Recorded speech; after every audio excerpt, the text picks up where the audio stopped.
ರಾಜ್ಯದಲ್ಲಿ ರಾಜಕಾರಣದಲ್ಲಿ ದೊಡ್ಡ ಮಟ್ಟದ ಸಂಚಲನಕ್ಕೆ ಕಾರಣ ಆಗಿರುವಂತಹ ವಿಚಾರ ಅಂದ್ರೆ ಅದು ಸಿಎಂ ಸಿದ್ದರಾಮಯ್ಯನವರ ವಿರುದ್ಧ ಮೂಡಾ ವಿಚಾರಕ್ಕೆ ಸಂಬಂಧಪಟ್ಟಂತೆ ತನಿಖೆಗೆ ಆದೇಶ ನೀಡಿರುವಂತಹ ವಿಚಾರ.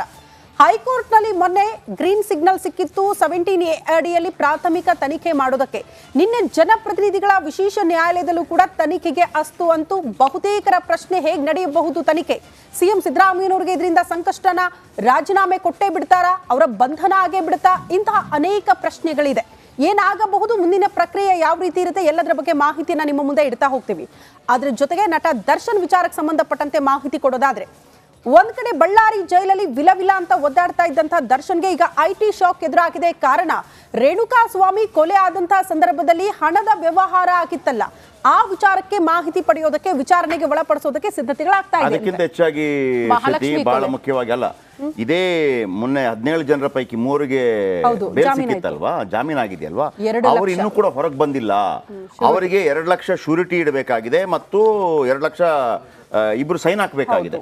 ಕಳೆದ 4 ದಿನಗಳಿಂದ ಅವರು ಅಲ್ಲೇ ಜೈಲಲ್ಲಿ ಕೊಳೆಯುತ್ತಾ ಇದ್ದಾರೆ. ನಾನು ಕೇಳ್ತಿರೋದು, ಅಥವಾ ದರ್ಶನ್ ಅಭಿಮಾನಿಗಳಿಗೆ, ದರ್ಶನ್ ಅವರು ಬಿಡುಗಡೆ ಆಗ್ತಾರೆ ಅಂತೇಳಿ ಏನೋ ಏರೋಪ್ಲೇನ್ ಅನ್ನು ಬುಕ್ ಮಾಡಿದಾರೆ ಅಂತಲ್ಲ, ಇದೇನೋ ಹೆಲಿಕಾಪ್ಟರ್ ಏನೋ ಬುಕ್ ಮಾಡಿದ್ದಾರೆ ಅಂತಲ್ಲ, ಮಾಡ್ಕೊಳ್ಳಿ, ಅದು ನಿಮ್ಮ ಸಂಭ್ರಮ, ಅದು ಬೇರೆ ವಿಚಾರ.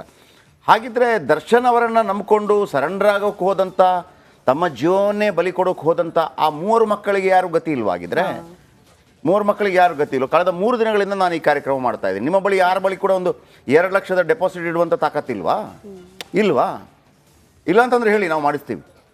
ಅದನ್ನು ಫಸ್ಟ್ ನೋಡಿ, ಯಾರೆಲ್ಲ ಸಹಕಾರ ಕೊಟ್ಟು ನಿಂತಿದ್ದಾರೆ ಅವರ ಬಳಿ, ಅವರು ರಿಲೀಸ್ ಆಗೋ ತನಕ ನಾವು, ಅಂದರೆ ಕಾನೂನು ಪ್ರಕಾರ ಅವರಿಗೆ ಬೇಲ್ ಸಿಕ್ಕಿದೆ, ಅವರು ರಿಲೀಸ್ ಆಗಬೇಕು. ರಿಲೀಸ್ ಆಗೋ ತನಕ ನಾವು ಕೂಡ ಆ ಪ್ರಕ್ರಿಯೆಯನ್ನು ಮುಂದುವರಿಸ್ತೀವಿ. ಜೊತೆಗೆ ಇವತ್ತು ಅವರ ಫ್ಯಾಮಿಲಿಯವರನ್ನು ಮಾತಾಡಿಸುವಂಥ ಪ್ರಯತ್ನಗಳನ್ನು ಮಾಡಿದ್ದೀವಿ. ಅದನ್ನು ಖಂಡಿತವಾಗ್ಲೂ ಇವತ್ತಿನ ರಿಪಬ್ಲಿಕ್ ಕನ್ನಡದಲ್ಲಿ ನಿಮ್ಗೆ ತೋರಿಸ್ತೀವಿ. ಮೊದಲಿಗೆ ಹೆಡ್ಲೈನ್ಸ್ ನೋಡೋಣ.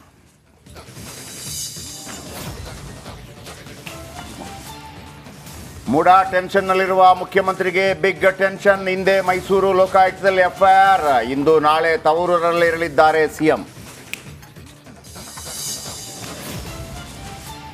ಲೋಕಾಯುಕ್ತಕ್ಕೆ ಮೂಡಾ ತನಿಖೆ ಸವಾಲು. SP ಉಮೇಶ್ರಿಂದ ಇಂದು FIR ದಾಖಲು. ಇತ್ತ ಸಿಎಂ ರಾಜೀನಾಮೆಗೆ ಆಗ್ರಹಿಸಿ ಬಿಜೆಪಿ ಪ್ರೊಟೆಸ್ಟ್. ಮಹಾಲಕ್ಷ್ಮಿ ಕೊಂದ ಆರೋಪಿ ಸುಸೈಡ್. ಮೃತದೇಹದ ಪಕ್ಕದಲ್ಲೇ ಸಿಕ್ತು ಡೆತ್ ನೋಟ್. ಹತ್ಯೆ ಮಾಡಿದ 3 ಪೈಕಿ ಇನ್ನಿಬ್ಬರು ಎಲ್ಲಿ? ಜಾಮೀನು ನಿರೀಕ್ಷೆಯಲ್ಲಿದ್ದ ಪೊರ್ಕಿಗೆ IT ಶಾಕ್. ಇಂದು ಮತ್ತು ನಾಳೆ ಜೈಲಲ್ಲೇ ದರ್ಶನ್ ಇನ್ವೆಸ್ಟಿಗೇಷನ್. ಕೃತ್ಯಕ್ಕೆ ಬಳಸಿದ ಹಣದ ಮೂಲಕ್ಕಾಕಿತ್ತ ಲಾಶ್. ಬೇಕಾ, ಕೋಳಿ ಬೇಕಾ, ಹಂದಿ ಬೇಕಾ, ಮ್ಯಾಕೆ ಬೇಕಾನಮ್ಮ? ಅಲ್ಲ, ಆ ಕಡೆನೇ ಐತಲ್ಲ, ಈಗ ಹಂಗೆ ಒಳಕಾಕಿದ್ರಾಗಿತ್ತು. ಅಲ್ಲ, ಬೆಳಗ್ಗೆ ತರ ಬಿಡಪ್ಪಿ, ಈಗ ಬೇಡಪ್ಪಿ. ಎಲ್ಲ ಬೋನಲ್ಲಿ ಹಾಕಿದ ನಂತರ ಎಲ್ಲ ಶೋ ಆಫ್. ಬೋನಲ್ಲಿ ಬಿಟ್ಟ ನಂತರ ಹಂದಿ ಬೇಕಾ, ಕೋಳಿ ಬೇಕಾ ಅಂತಂದ್ರೆ ನೀನೇ ಬೇಕು ಅಂತದೆ. ದೇವನಹಳ್ಳಿಯಲ್ಲಿ ಆತಂಕ ಮೂಡಿಸಿದ ಚಿರತೆ ಸೆರೆ. ಬೋನ್ನಲ್ಲಿರುವ ಚಿರತೆ ಬಳಿ ಯುವಕರ ಹುಚ್ಚಾಟ. ನಾಯಿ ಬೇಕಾ, ಹಂದಿ ಬೇಕಾ ಅಂತ ಗೊಣಗಾಟ.